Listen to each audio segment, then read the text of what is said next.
De estas imágenes de los primeros tiempos de la Escuela de Estudios Árabes de Granada nos separan 75 años.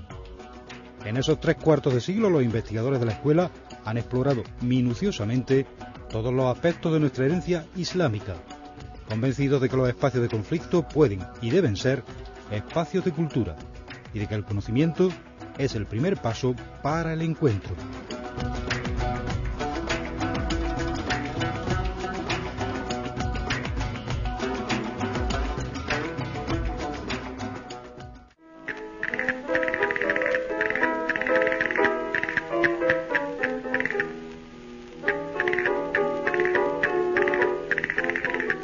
Se inauguró oficialmente como su hermana gemela de Madrid a finales de 1932, pero la Escuela de Estudios Árabes no surgió de la nada.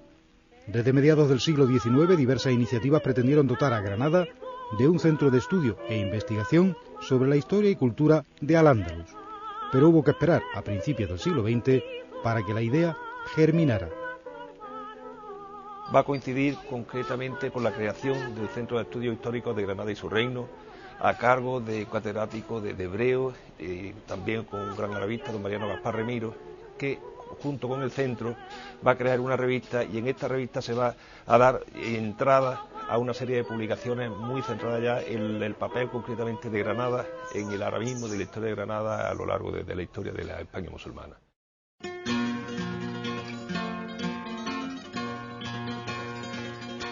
La vieja aspiración granadina se acabó materializando en una época de particular efervescencia cultural en la ciudad y fue posible gracias a la confluencia de varios factores.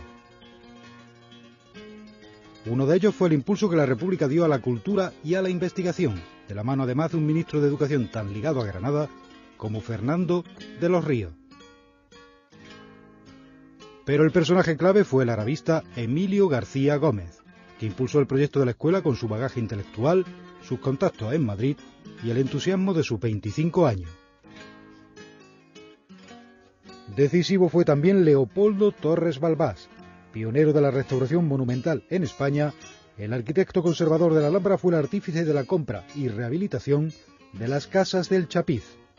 Construcciones moriscas del siglo XVI, tras muchas vicisitudes y una larga decadencia, las casas habían llegado al siglo XX como una corrala, con pequeños talleres en sus bajos.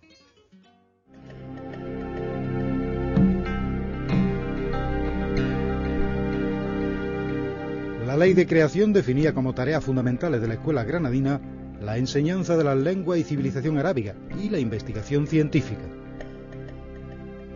En cuanto a la enseñanza, la escuela tenía autonomía para certificar los méritos de sus becarios y conceder el grado de doctor a licenciados en filología semítica.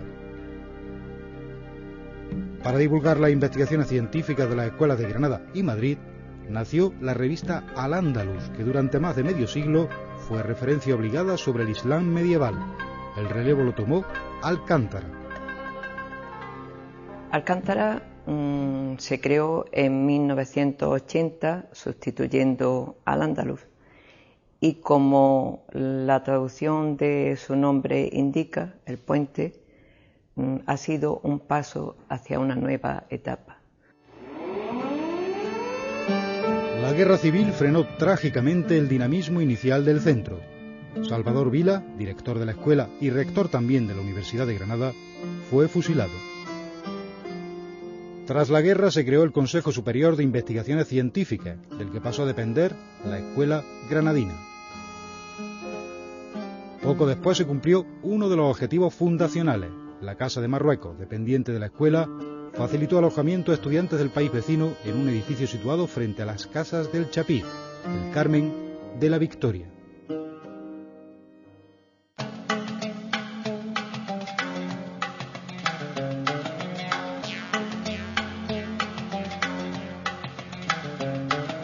...36 personas, entre investigadores, técnicos, administrativos y becarios... trabajan hoy en la Escuela de Estudios Árabes de Granada. Su objetivo fundamental sigue siendo, como hace 75 años, el estudio de la cultura de Al-Ándalus y del mundo islámico medieval. Aunque la investigación filológica protagoniza la mayoría de los estudios de la escuela, los proyectos relacionados con el estudio y conservación del patrimonio han abierto nuevos horizontes.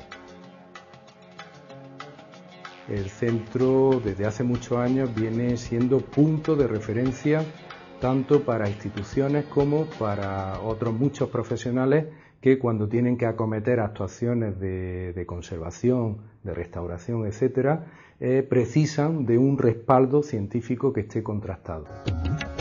Esa línea de trabajo en la que se mezcla la investigación de la arquitectura islámica con la arqueología medieval ha llevado a los especialistas en conservación del patrimonio de la Escuela de Granada a distintos países del Magreb o a Jordania, donde han coordinado la excavación y restauración del Alcázar Omeya de Ammán. El tema ha tenido mucha trascendencia porque realmente es un palacio de los primeros que se hacen en el mundo islámico, construido en medio de una ciudad palatina, que es un precedente de las que luego se hacen en Al-Ándalus, como Medina Zara o la Alhambra. La biblioteca es el corazón de la escuela. Posee más de 16.000 monografías y más de 100 revistas especializadas en la civilización islámica medieval, sin olvidar su valiosa colección de manuscritos antiguos. En los últimos 15 años ha experimentado una gran modernización, no tanto en sus instalaciones, limitadas por el carácter histórico del edificio, como en la apuesta por las nuevas tecnologías. Nuestros investigadores tienen la posibilidad de obtener copias de documentos o el propio documento original independientemente de donde éste se encuentre ubicado. Todo ello gracias a nuestra pertenencia a la red de bibliotecas del CSIC.